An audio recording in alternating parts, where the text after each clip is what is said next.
2 years of sciatica has gotten better, less pain, can one bad movement cause cauda equina? I'm assuming that the person has cauda equina now and they thought it had gotten better.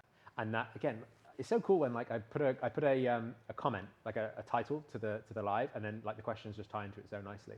This is the fundamental problem that you guys really need to stop making. You're going on how you feel, and how you feel is irrelevant when it comes to evaluating your level of integrity, your level of strength, your level of resilience. How you feel is so irrelevant. I mean, yeah, maybe it's got a little bit of relevance, but it's wholly useless in evaluating where you're at.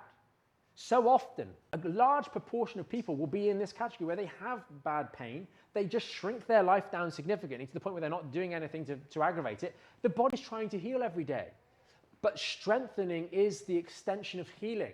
And if you haven't explicitly done the strengthening, then it's just healed to a baseline level. I use the example, and I'll maybe go off on a little bit more of a tangent here. I used to deadlift 230 something kilos for a couple of reps. Currently, if I did that, I'm quite convinced that I would damage something quite substantially. I do not do that at the moment. I haven't done that in quite some years. Because the process of adaptation in these discs, bones, ligaments, tendons, the rest, my fingers from holding onto the bar, is a process that is dynamic and is bidirectional. I spent years building up the strength in my system and in my bones and in my discs to be able to tolerate that amount of load. Some of you guys, the 7% of guys and 4.5% of ladies, will have done this. It is an anabolic process. It is a process by which your body lays down more tissue of varying sorts to increase its resilience. I haven't done that and kept up that stimulation to my body. And therefore, the body has gone, do you know what? It's really expensive for us to maintain this stuff. So we're going to just break it down and not rebuild it to the same kind of level because we don't need to, because it's completely unnecessary.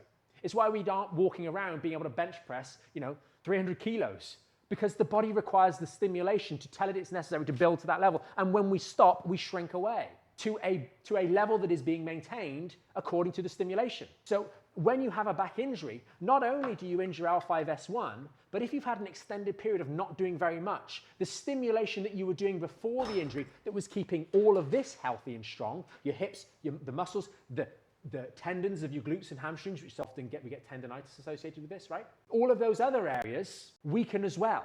If you go from being relatively active, just maintaining a certain level of low-grade strength, and you have an injury in your back, it's not just the L5S1 that is a problem. This is why it's so bad to go chronic.